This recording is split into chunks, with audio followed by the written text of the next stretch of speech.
Huascarán, el pico más alto de los Andes peruanos. Estos nevados son la morada de los espíritus de la tierra. Aquí hace 4000 años se inicia el llamado periodo formativo en los Andes. Se construyen grandes centros ceremoniales a los que acudían aquellos que buscaban nuevos conocimientos. El más importante fue el de Chavín de Huántar, edificado en esta tierra sagrada, aproximadamente en la época en que el faraón Ramsés II gobernaba Egipto y en México florecía la cultura olmeca. Gracias a una complicada liturgia, a una puesta en escena impactante y a la utilización de sustancias alucinógenas, los sacerdotes lograron que la gente creyera que eran seres superiores. Se proclamaron los embajadores de los dioses y ostentaron el poder durante 800 años sin necesidad de ejército. Chavín de Huántar se encuentra al pie de la cordillera blanca de los Andes peruanos, entre los ríos Mosna y Huachexa.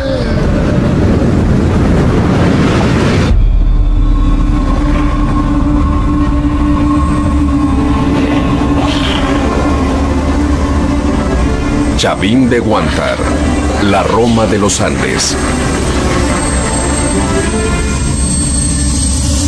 Las edificaciones albergan unas misteriosas galerías subterráneas. En la oscuridad de estos corredores de piedra, los sacerdotes desarrollaban gran parte del drama litúrgico. Aquí sometían a los peregrinos a escalofriantes pruebas iniciáticas. Experimentaban con la trascendencia de sus almas y reafirmaban su poder ante ellos. Pero, ¿quiénes y cómo eran los sacerdotes que oficiaban los cultos de este centro ceremonial? En las estelas líticas o de piedra encontradas en Chavín, los vemos representados como seres humanos transformados, con grandes colmillos, serpientes en la cabeza y garras en los dedos de manos y pies. Su aspecto ritual era imponente. En algunas lápidas los vemos sosteniendo un cactus San Pedro, una planta sobre la que giraba gran parte del culto. En el yacimiento arqueológico actual todavía crecen vigorosos los cactus de los dioses.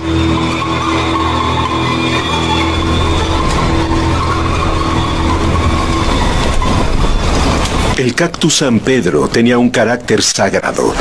Era una planta creada por los dioses.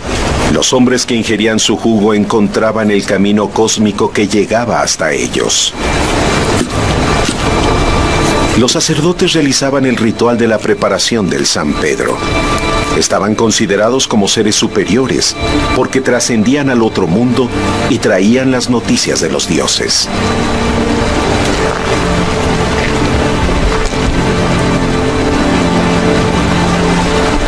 Tras cortar el cactus, lo cocían durante 6 o 7 horas.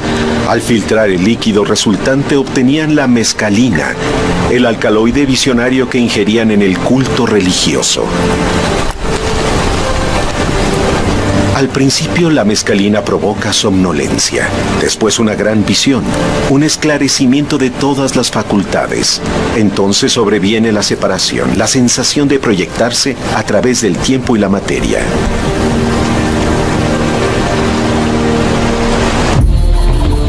Periódicamente algunos grupos selváticos del Amazonas llegaban hasta el templo guiados por los miembros del culto.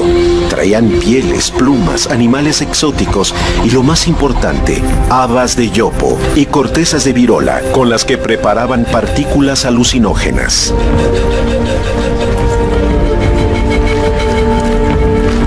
Desde que los peregrinos llegaban al templo, los acólitos y ayudantes les guiaban en todo momento. Algunas galerías tienen diferentes niveles.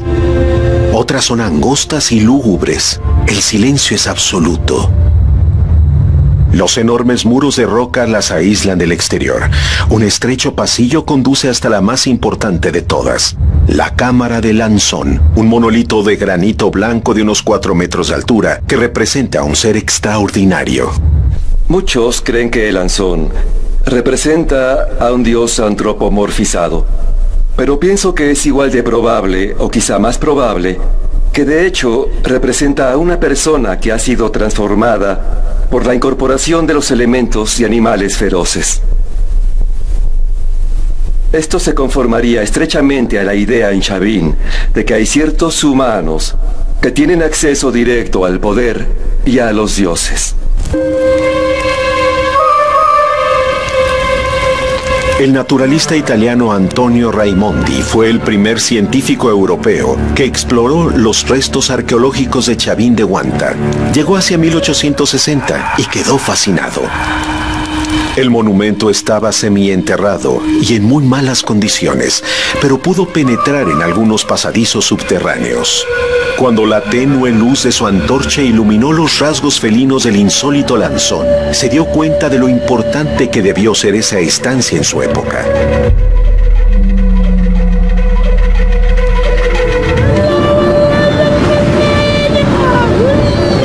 La construcción de los edificios supuso la intervención de un gran número de personas que transportaron y tallaron sus enormes piedras de hasta 10 toneladas de peso, de granito blanco, cuarcita y caliza, un trabajo titánico que se prolongaría en el tiempo. La construcción se realizó por sucesivas ampliaciones. Son estructuras piramidales truncadas en forma de U y plazas hundidas rectangulares y circulares.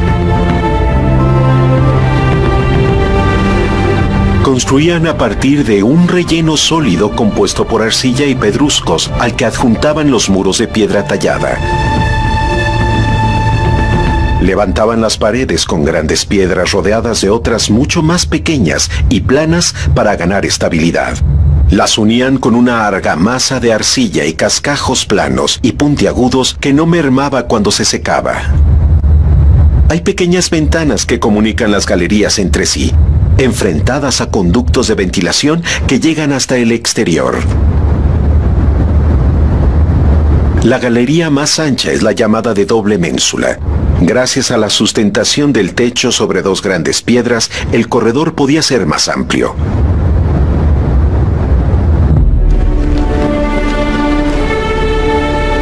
El gobierno teocrático de Chavin competía con otros centros ceremoniales del formativo. Enviaban a miembros del culto para explorar en todas las direcciones, hacia la costa, la sierra y la selva. Difundían el conocimiento tecnológico de Chavin. Recopilaban datos geográficos de las regiones que atravesaban e información de sus habitantes, sus costumbres, sus riquezas y sus formas de subsistencia. Posiblemente los miembros del culto encargados de difundir el mensaje y la fama de los altos jerarcas de Chavin y convencer a la gente para que viajara hasta el centro ceremonial tendrían un largo periodo de aprendizaje hasta convertirse en exploradores.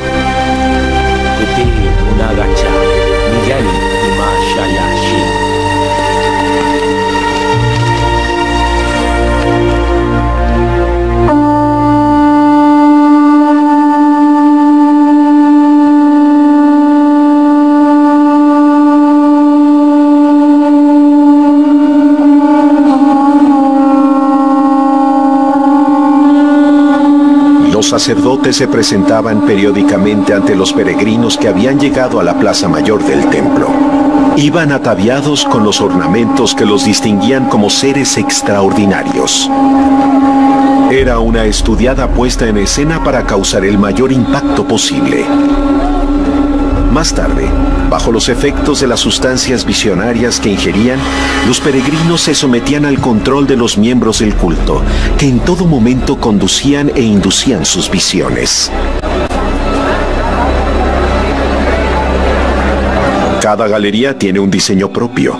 Probablemente en cada una se llevaría a cabo un nivel diferente de iniciación. La última etapa sería la llegada a la cripta del Lanzón. Bajo los efectos de los cócteles alucinógenos que habían ingerido, los peregrinos experimentaban sus primeros vuelos psicodélicos inducidos por los efectos sonoros, olfativos y luminosos a los que les sometían para estimular sus visiones. Los sacerdotes vigilaban constantemente y manipulaban sus estados de conciencia alterada. Lo que han visto aquí es una reconstrucción de algo que creemos que ocurrió en verdad. La iniciación, o al menos las primeras etapas de iniciación, de los nuevos miembros del culto de Chavin. No podemos estar seguros de los detalles, porque las pruebas arqueológicas no lo permiten. Pero de lo que sí estamos seguros es de que estos espacios, estas galerías en Chavín, fueron el lugar donde estas transiciones ocurrieron, donde las personas ajenas al culto fueron integradas en las creencias y los privilegios de ese culto, y se convirtieron en miembros, y con el tiempo en sacerdotes de un poder considerable basado en el culto. El obelisco Tello es una de las piezas más importantes halladas en Chavín. La encontró el agricultor Trinidad Alfaro en 1907. Fue bautizada con el apellido de Julio César Tello por ser el primer arqueólogo que la estudió. Mide 2,5 metros de altura por 32 centímetros de ancho. Esculpida en sus 4 caras, representa 2 dragones, uno hembra y otro macho. Tienen cabeza de cocodrilo. El obelisco también presenta imágenes de hombres, animales terrestres y marinos, aves y plantas.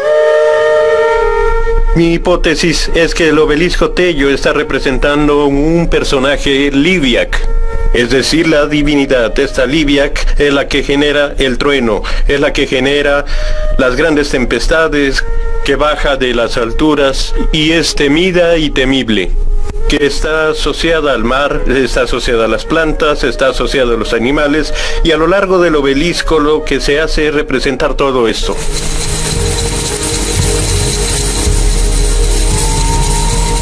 En 1919, Julio César Tello, médico y antropólogo peruano, realizó las primeras excavaciones científicas en el sitio de Chavín. Desenterró gran parte del monumento y recuperó 42 cabezas clavas. Tan solo 3 de ellas se mantenían empotradas en los muros. Actualmente solo queda una en su lugar de origen. Se les llama cabezas clavas por tener una espiga en la parte posterior que servía para fijarla en los muros a manera de clavos. Son zoomorfas, seres humanos transformados. Reforzaban la majestuosa arquitectura que los sacerdotes querían que ostentara el centro ceremonial. Estaban colocadas en fila horizontal en la parte superior de los edificios. Hemos llegado a un punto en el cual sabemos que Chavín no se expandió como un estado que es lo que es. Se suponía antes que había una expansión desde Chavín a la conquista de los pueblos que vivían en las vecindades. E incluso el propio Tello lanzó la hipótesis de que podían haber ido a muchísimos más territorios grandes. Ahora sabemos que esto no fue así. Sin embargo, la hipótesis de que era el punto de partida civilizatorio sí tiene sentido. Uno de los argumentos precisamente es el haber definido claramente que a Chavín, como ocurría en Roma o como ocurría con Jerusalén, convergía gente de todos los países, de todas las naciones que existían en ese tiempo en el mundo civilizado andino. Se iba a buscar predicciones y por lo tanto, llegados allí, llevaban a su pueblo las noticias de los dioses, las noticias de las costumbres de este lugar sagrado a donde se llegaba a visitar. Es posible que hubiese especialistas dedicados a la predicción, basados en el movimiento de los astros. Aquí, en la época seca, a más de 3.000 metros de altitud, la atmósfera es nítida. La visión de la bóveda celeste del hemisferio sur es sobrecogedora. El oráculo era de gran importancia en el culto de Chavín. Los líderes de otras poblaciones y la gente privilegiada acudía al centro ceremonial para realizar sus consultas. Esta recreación nos muestra cómo podrían haber sido las ceremonias de adivinación. Tras la ingestión del cactus de los dioses, la médium entraba en contacto con el mundo de lo ultrasensible, donde los sentidos se agudizan y emerge la clarividencia y la intuición. Para estas sociedades antiguas, la dimensión sobrenatural y la mortal estaban íntimamente ligadas, al igual que el mundo de los vivos y el de los muertos.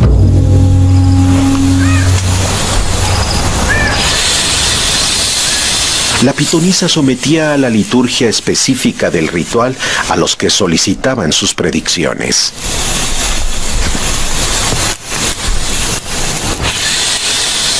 Posiblemente, en estas ceremonias de oráculo en Chavin, utilizaban algunos de sus animales totémicos como las serpientes. El carácter sagrado de las serpientes es patente en toda la iconografía de Chavin. La intervención de animales es habitual en este tipo de rituales en todo el mundo. Interpretan sus movimientos y sus gestos. Son señales del lenguaje del más allá que los adivinos saben traducir.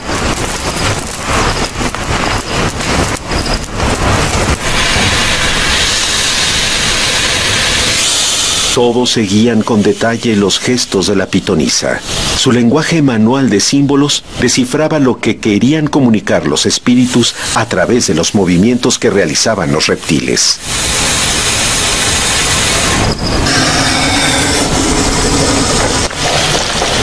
Los peregrinos permanecían inmóviles mientras los ofidios recorrían su cuerpo. Los dioses se estaban manifestando. Otro de los monolitos importantes de Chavin es la Estela Raimondi, bautizada con el apellido del naturalista italiano por ser quien la encontró y gestionó su traslado a Lima. Representa un ser con apariencia de animal, con ojos desorbitados a causa del trance psicodélico. En la boca tiene 4 colmillos felinos. Sostiene 2 báculos que terminan en serpientes. Sus extremidades son como garras de jaguar. Cuentan que Antonio Raimondi la encontró en casa del campesino Timoteo Espinosa un día que lo invitaron a cenar. Al parecer la usaban de mesa. El naturalista enseguida se dio cuenta de que aquella laja, esa piedra lisa y plana, no era natural.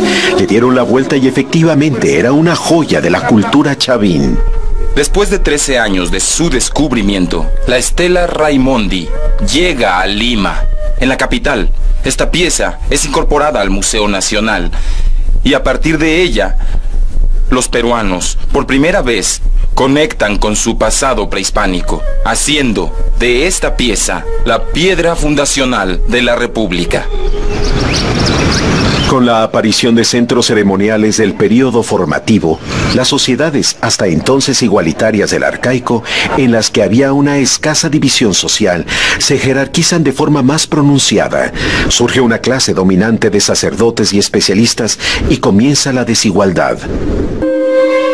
La iconografía Chavin expresa personajes e ideas que requerían de una explicación para poder entender la complejidad que representaban. Eran imágenes encriptadas que necesitaban la intervención de un miembro del culto para que el neófito entendiera.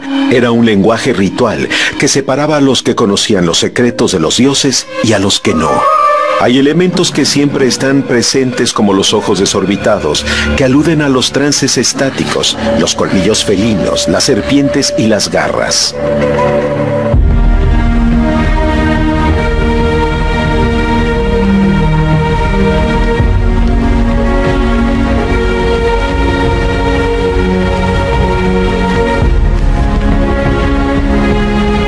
Atraídos por la propaganda de los emisarios de Chavin, la gente iniciaba el largo viaje hasta el centro ceremonial. Desde la costa desértica al oeste de la cordillera de los Andes, algunos líderes de pequeñas comunidades iniciaban el peregrinaje para consultar al gran oráculo de las montañas sagradas.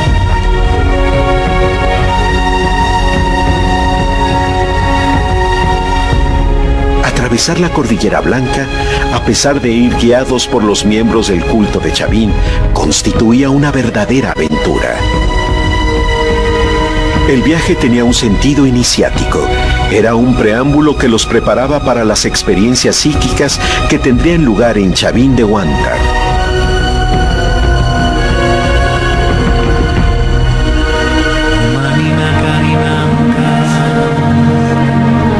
En lugares determinados como al pie de los altos nevados, realizaban pagos a la tierra.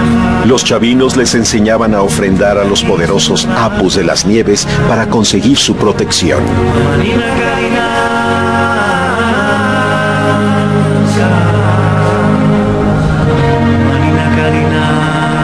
A veces tenían que atravesar territorios habitados por grupos hostiles.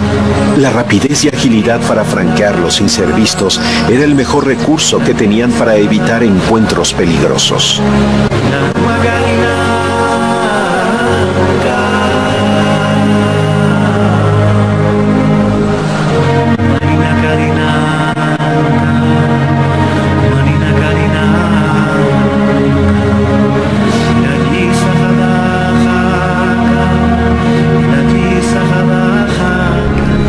La llegada al templo tras las penalidades del viaje era como llegar a un oasis.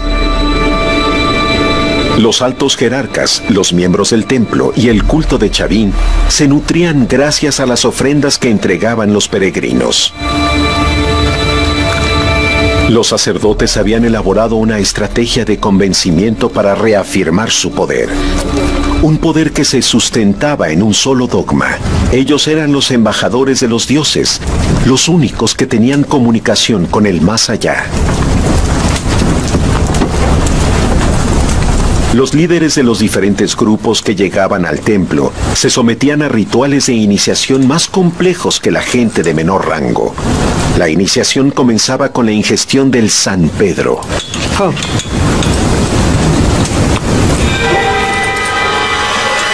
Es probable que lo bebieran en conchas de Spondylus, que procedían del sur de Ecuador, y las consideraban sagradas. Tras la ingestión de la mescalina, inhalaban el polvo obtenido de triturar las habas del yopo o la resina de virola.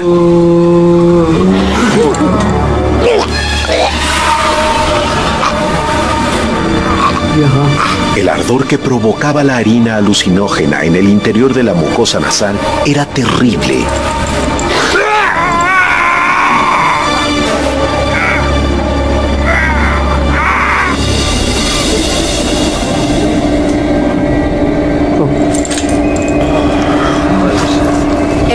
Consumida la primera dosis, el novicio descendía hasta las cámaras secretas de las galerías subterráneas. Era como el descenso a los infiernos. La plaza circular era un lugar reservado y de acceso restringido. En ella se reunían los sumos sacerdotes para comunicarse con los dioses. Los canales de agua constituyen una colosal obra de ingeniería hidráulica. Los había de drenaje y otros de uso religioso. Se han excavado unos 6 kilómetros, lo que representa un 10% de la totalidad de ductos que puede existir. Es impresionante. Sí, impresionante. ¡Wow! Ambiente interesante, ¿no? Pero estas losas son enormes, ¿verdad? Sí, sí. Y es bueno porque hay como 7 metros de edificio encima de nosotros. Sí, ahora mismo. Así es, hay una sobrecarga aquí fuerte. O sea que esto lo construyeron antes del propio centro ceremonial. Sí, esa es una de las cosas más importantes. No hay manera de instalar un canal después de construir edificios altos. De hecho, tenía que haber estado aquí antes de esta construcción. Y si estuvo antes, y como el patrón de los canales responde a la última fase de construcción, o sea que está acomodando la posición de los edificios, los últimos edificios de la época Chavín, quiere decir que esto fue construido con conocimiento de dónde iban a construir. ¿De lo que iban a construir después? Sí, exactamente. Seguramente sería también una parte de la iniciación, el Sí. poder pasar hasta aquí.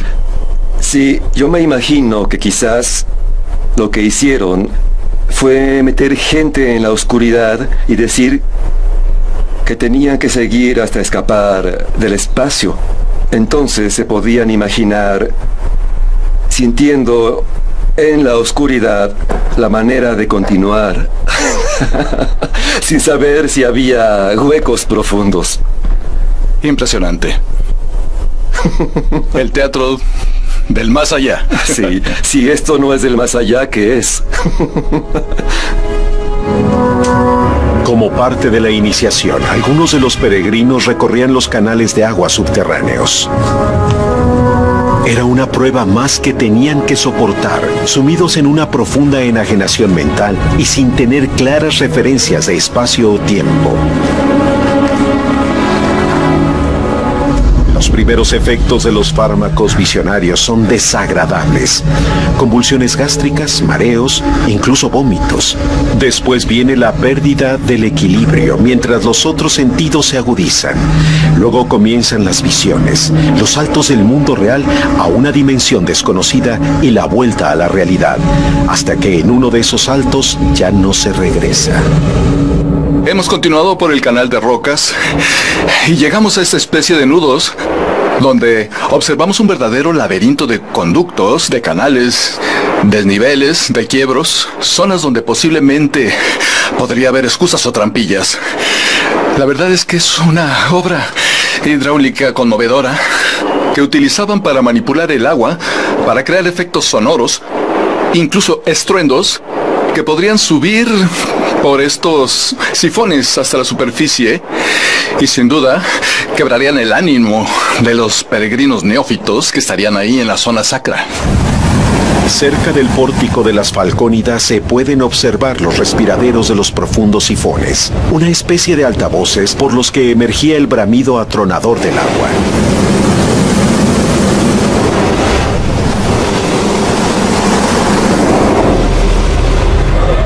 Con las facultades sensoriales profundamente afectadas, el sonido se amplificaba hasta hacerse insoportable.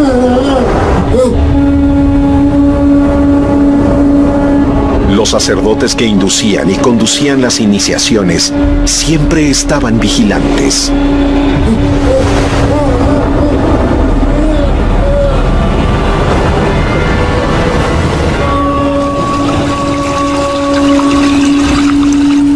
El culto al agua es patente en Chavín. Regularmente realizaban sacrificios de cerámica en los canales interiores del templo.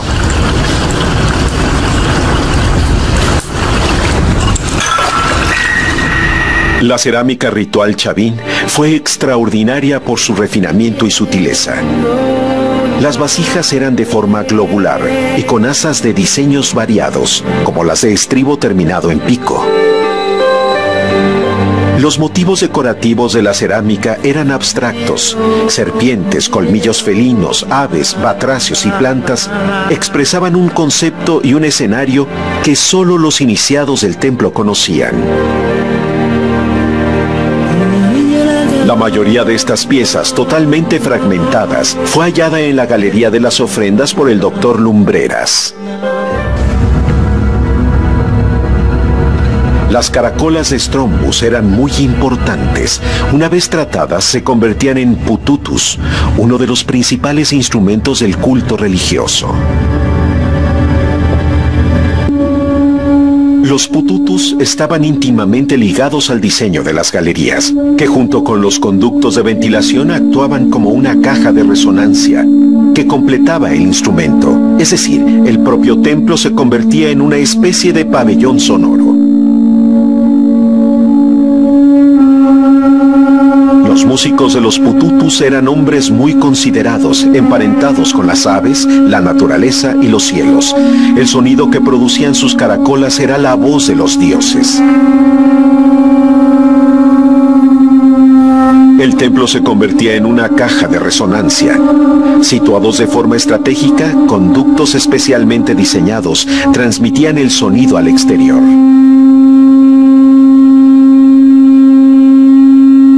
Los estudios de arqueoacústica realizados en el interior de las galerías han demostrado que las diversas formas en las que se transmite el sonido no son casuales.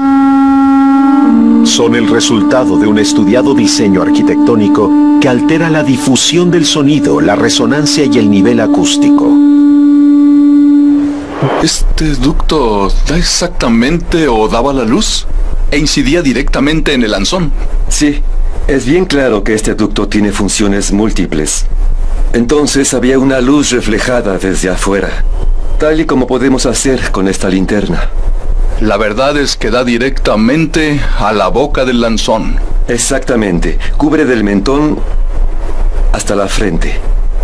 Y además por aquí también saldría el sonido, ¿no? Sí, esa es otra posibilidad, porque los estudios de arqueoacústica han indicado que este ducto es un filtro. Elimina todas las frecuencias que no estén cerca de la frecuencia nativa del pututu. Y la frecuencia nativa del pututu está amplificada por esto. O sea que quiere decir que solamente el sonido, la nota que emite el pututu, es la que se transmite hacia afuera. Sí, y afuera, en este caso, es la plaza circular. Entonces, un pututu que se tocaba en la galería del Lanzón podía ser escuchado en la plaza circular. Esto sería el punto si Lanzón hablaba y usaban un pututu para hacerlo hablar. La gente en este lugar alejado hubiera escuchado que el Lanzón estaba dando un mensaje. Es impresionante porque realmente está a la misma altura, ¿no? Sí. De la boca. Sí, la boca está alineada exactamente con el ducto, con el pututu y su nota principal, que es esta.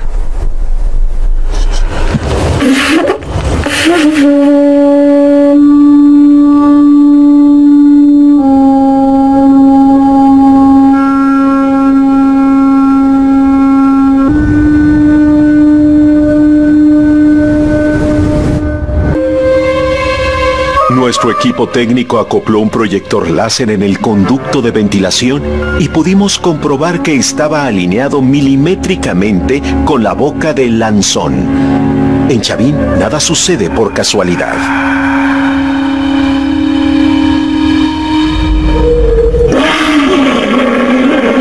Los músicos del templo podían imitar el rugido del jaguar con sus pututus.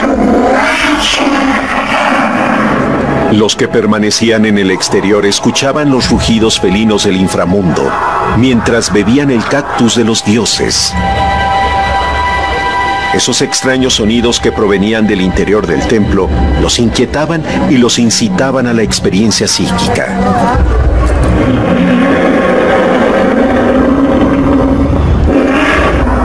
Gracias a las sustancias alucinógenas que ingerían y a la sobrecogedora representación litúrgica que ponían en acción los sacerdotes, no era necesaria la fe. Intuían y escuchaban la voz de los dioses. Era evidente su presencia.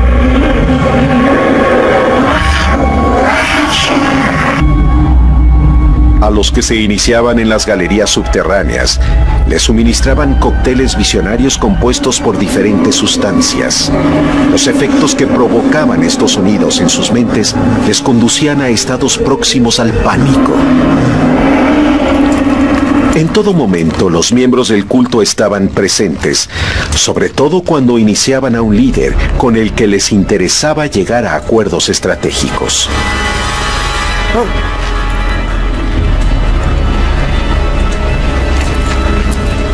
Seguramente las dosis que les suministraban serían mayores que las ingeridas por personas de menor rango.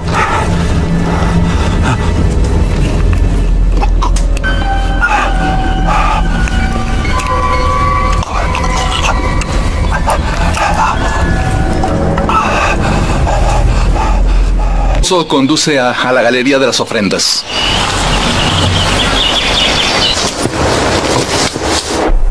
En 1966, el Dr. Luis Lumbreras protagonizó uno de los más importantes descubrimientos que se han realizado aquí en Chavín de Huántar. En estas oscuras galerías, encontró más de 800 piezas de cerámica y otras ofrendas. Pero también descubrió huesos de animales junto a huesos humanos. El posterior análisis forense arrojó una sorprendente conclusión.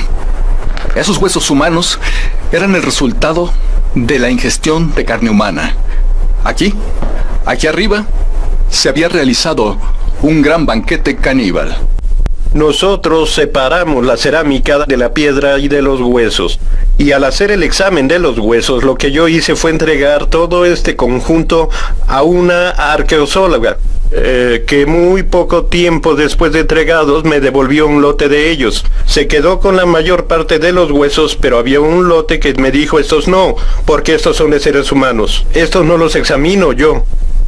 De modo que llamé a un antropólogo físico, José Pablo Baraybar, y le pedí que examinara la colección de esos huesos. Y efectivamente confirmó que eran huesos humanos, y comenzó a examinarlos y me dijo: oye, pero estos huesos han sido cocidos algunos y probablemente hervidos, otros asados, y muchos de ellos han sido partidos, y hay otros que están mordidos, etcétera. O sea, son restos de comida. Pues nosotros nos reímos un poco y pensamos que era parte de un sacrificio que se había dado allí. En todos los pueblos del mundo existió el canibalismo, antropofagia en general.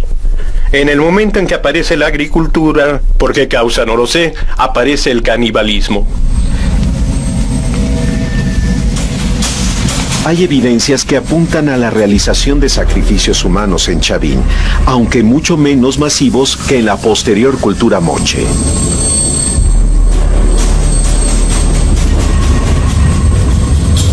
La mayoría de los pueblos antiguos tuvo un terror universal a la impureza y un correlativo deseo universal a la purificación ritual. La idea de la enfermedad y las desgracias como castigo divino fue una creencia común en todo el mundo. La víctima sacrificada expiaba las culpas de la comunidad y mantenía sosegados a los dioses. Quizá Chavín marque la diferencia entre los chamanes tradicionales y los nuevos sacerdotes. En las excursiones mágicas, el chamán viajaba a planos sobrenaturales en los que podía luchar contra espíritus y dioses adversos, absorber la impureza ajena y regresar con remedios. Los antiguos sacerdotes, quizá con un poder más desarrollado, ofrendaban la sangre del sacrificio a los dioses y conseguían la catarsis de la comunidad.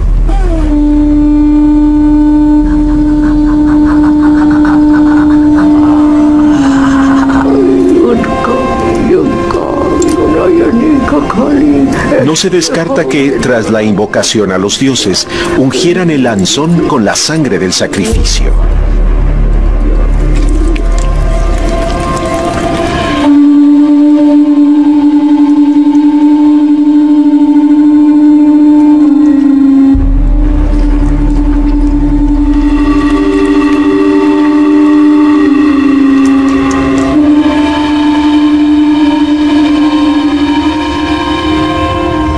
En el proceso de iniciación, alternaban los momentos de sosiego con los de tensión. Posiblemente utilizaban inciensos para crear una atmósfera relajante.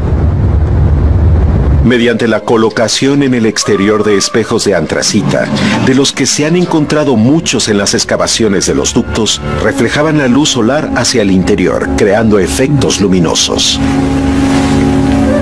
El estado permanente de conciencia alterada en el que mantenían a los que se iniciaban permitía a los sacerdotes manipularlos a su antojo. Dosificaban los efectos sonoros, olfativos y luminosos para provocarles una profunda demencia. En cada momento del proceso de iniciación controlaban el sonido que querían producir. A veces un tranquilo y armonioso murmullo.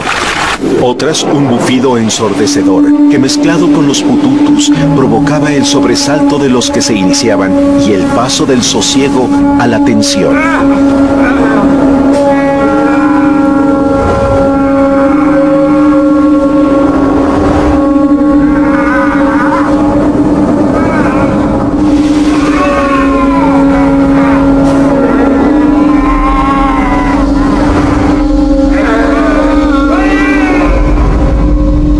Solo los elegidos o los que habían pasado por todas las etapas de iniciación llegaban hasta el lanzón. Podían ser familiares de los sacerdotes que ostentaban el poder o líderes a los que interesaba distinguir. Todavía en estado de embriaguez psicodélica, los acólitos del templo conducían a los elegidos hasta la cripta del lanzón.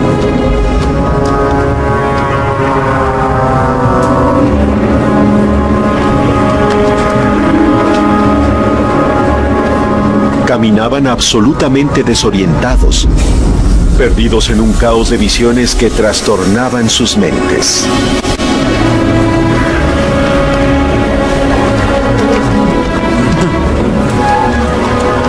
No sabían que estaban llegando al final de la prueba.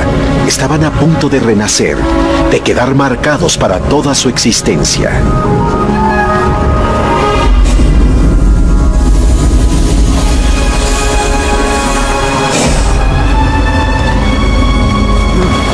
Renqueantes y en estado catatónico, recorrerían los últimos metros antes de encarar el corredor que los llevaba hasta el Lanzón. La última prueba, la definitiva, presentarse solos ante la terrorífica figura del Lanzón, investirse con su fuerza.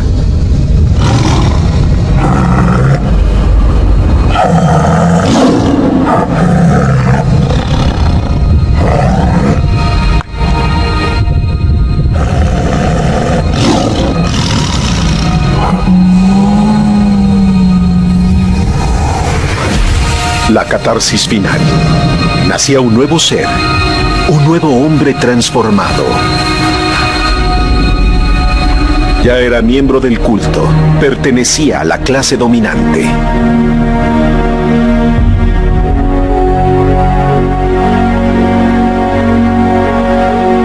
En la gran plaza de Chavín de Huántar, los peregrinos estarían expectantes ante la llegada de los que habían visto a Lanzón.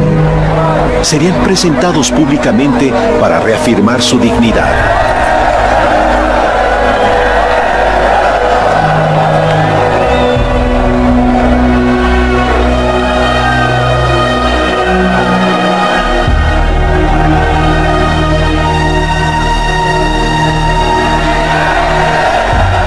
Los nuevos sacerdotes serían reconocidos y tratados ceremonialmente en público para poner de manifiesto que ya eran seres sagrados. A donde fueran, se les reconocería como altos dignatarios de Chavín.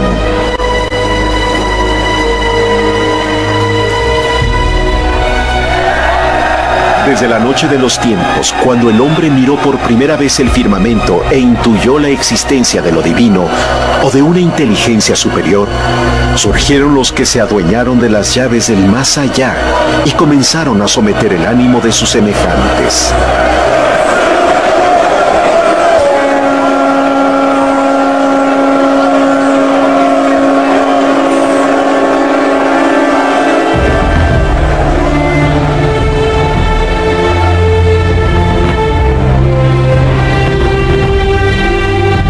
Bajo sus pesados muros, Chavín de Huántar sigue atesorando secretos que serán poco a poco desenterrados. Todavía no se ha descubierto algún contexto funerario que aporte luz a su enigmática historia. Sin duda, los hallazgos arqueológicos venideros volverán a sorprender al mundo.